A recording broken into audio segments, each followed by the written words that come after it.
If you're doing all the right things, but your dark spots just keep coming back, you're not alone. This is something I hear about constantly from my patients, and honestly, from people in my own life. I even had some dark spots that, were persisting and creating issues for me on my neck. So I'm gonna share with you some of that in a moment here, but they say all the time, I just can't seem to get these dark spots to go away. Why is that? There are specific biological changes that are happening inside your skin as you get older that make dark spots behave completely differently at 50 than they did at age 35. Hi, I'm Dr. Amir Karam. I'm a board-certified facial plastic surgeon and founder and creator of Karam MD Skin. I specialize in facial rejuvenation, and that means I think about aging from every angle, surgical and non-surgical, and at the skin level. And this topic sits right at the intersection of skin biology and the aging process. So let's get into it. How dark spots form. Let me give you just enough background to make the rest of this make sense. Dark spots, what most people call age spots or sunspots, come from cells within your skin called melanocytes. These cells, they produce a pigment called melanin. When they're overactive, melanin migrates up to the surface of the skin, and that's what we see as dark spots. That's the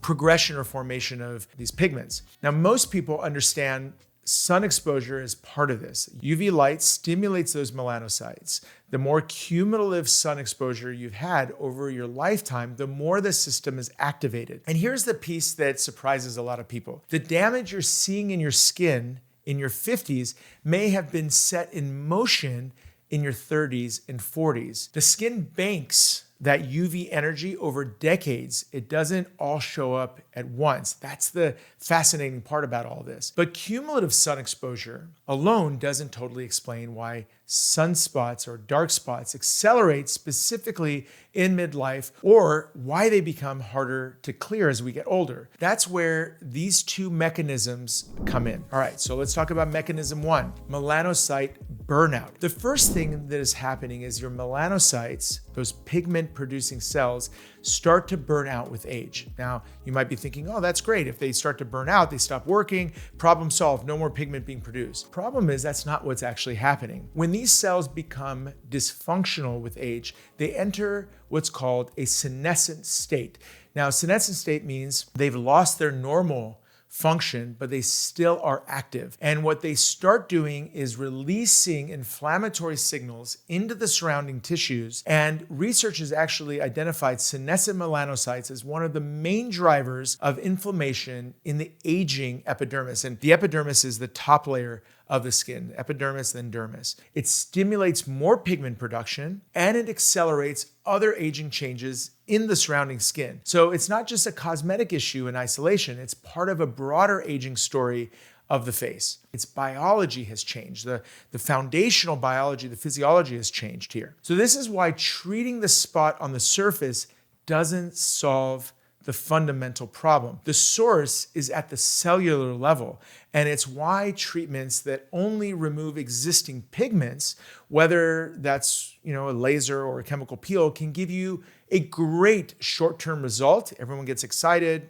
patients and surgeons, but then 3 months, 6 months, a year later, all those spots come charging back. You haven't addressed what's driving them in the first place. You haven't addressed the fundamental reason by simply removing them with these lasers and chemical peels. That is such an important point that took me a long time to really understand. And if you're lucky enough to be learning about this now, you're way ahead of the game. All right, so mechanism two, the estrogen connection. The second stage, and this is one that I think really is underappreciated, is the hormonal shift that happens in perimenopause and menopause. All right, so a lot of women notice their dark spots behave differently after 40. And then also things that worked before aren't working so well anymore. And they want to know why. Naturally, it was like, what has changed? Now I want to be clear. There's a difference between melasma, which is a separate skin condition that directly is driven by hormones and other biological reasons. It has its totally own treatment and its own source of causal effect, etc. And I've actually done,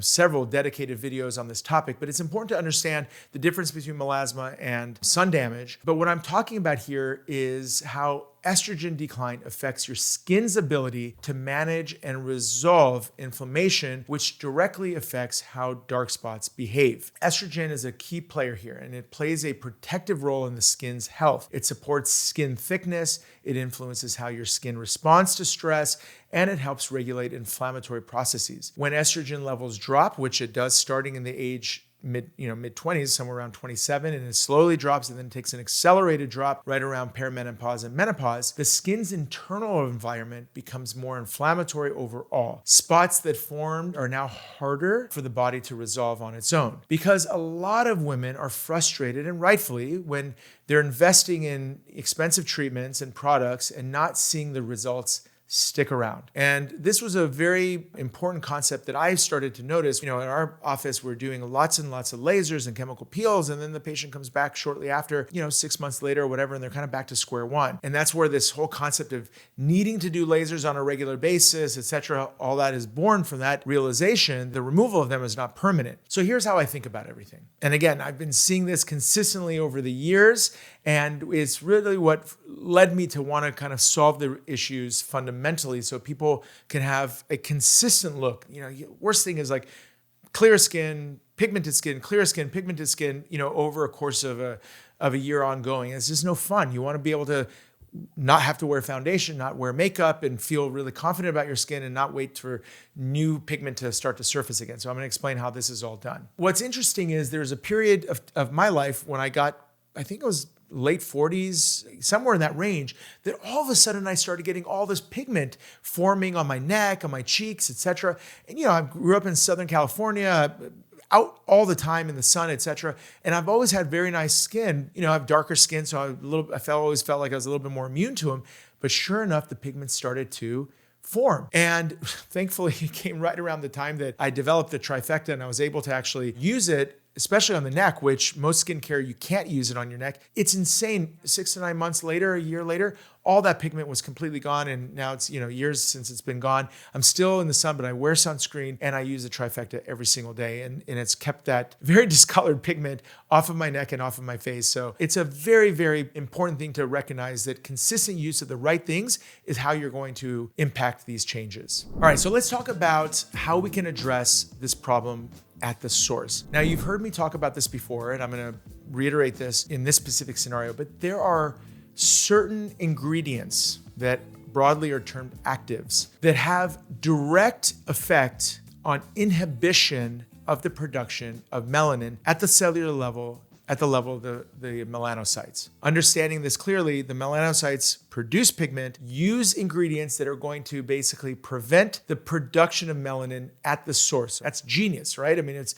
exactly what you would want to happen, but this is what certain actives are doing. So let me walk you through what these essential actives are. The top of the list, and this is not necessarily in any specific order, but top of the list is retinol. Multitasking, a vitamin A derivative. It does a lot of things for aging skin, but one of the core functions is suppressing melanin production at the cellular level. It also accelerates cell turnover, which, by the way, naturally slows down with aging.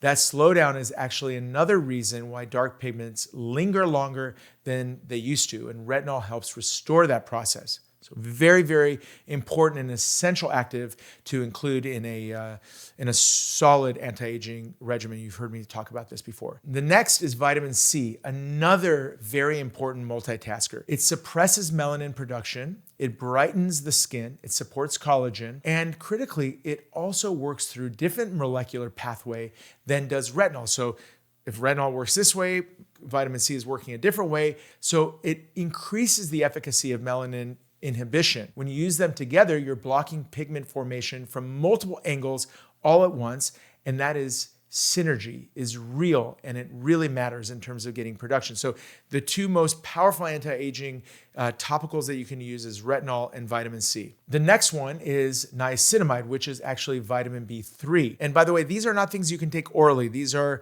topicals that penetrate into the skin and they work at the cellular level. So this helps interrupt the transfer of melanin to the surface of the skin. Again, it's working in a different pathway. It also inhibits inflammation. It's an anti-inflammatory. It works in very different ways than retinol and vitamin C, but it works again in synergy. So given what we just talked about with cellular aging and estrogen decline, that anti-inflammatory piece is especially relevant. Now, there's a completely other category, and it's a very broad category of botanical lighteners. These are plant-derived ingredients such as licorice root, daisy flower extract, azelaic acid, and a number of them. And these work specifically on the enzyme pathways that produce melanin. Again, different parts of the melanin production pathway than retinol and vitamin C, but they're also working at decreasing the production of melanin in this botanically derived way. They're very narrow in scope in terms of what they do, but very effective for this one thing. And because they're not prescription strength, the way hydroquinone is, which we'll talk about in a moment, you can use them long-term without having concerns that you would have with something like hydroquinone, which for years has been kind of considered, the holy grail or the workhorse of pigment production.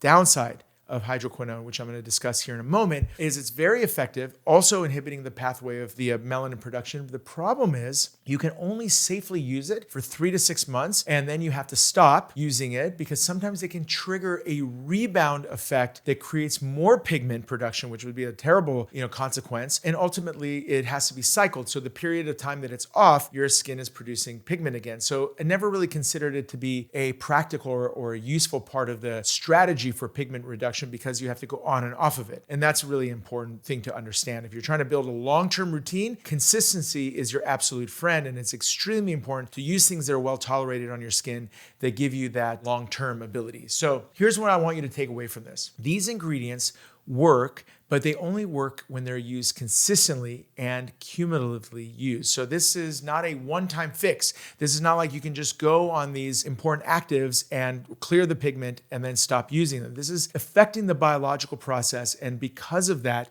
you need to basically continuously inhibit because you're not getting younger. Those cells are not getting younger, and that process needs to be inhibited, and no way to knock it out. And at the forefront also is sun protection is still an absolute important foundation, because nothing else matters if you're just constantly stimulating your melanocytes with UV exposure all the time. So make sure you're using a solid mineral-based broad spectrum sunscreen, wear a hat, be mindful about direct sun, and that's a non-negotiable. But when you pair that with a routine that's built on ingredients that suppress melanin production at the source, rather than just clearing what appears on the surface, that's exactly what I had in mind when I formulated the Karam MD trifecta, which includes retinol, 3 different forms of vitamin C, niacinamide, and several of these very important botanical lighteners into basically a simple, 3-step routine that effectively decreases pigment production and addresses these things at the source. So the goal was to make a level of active skincare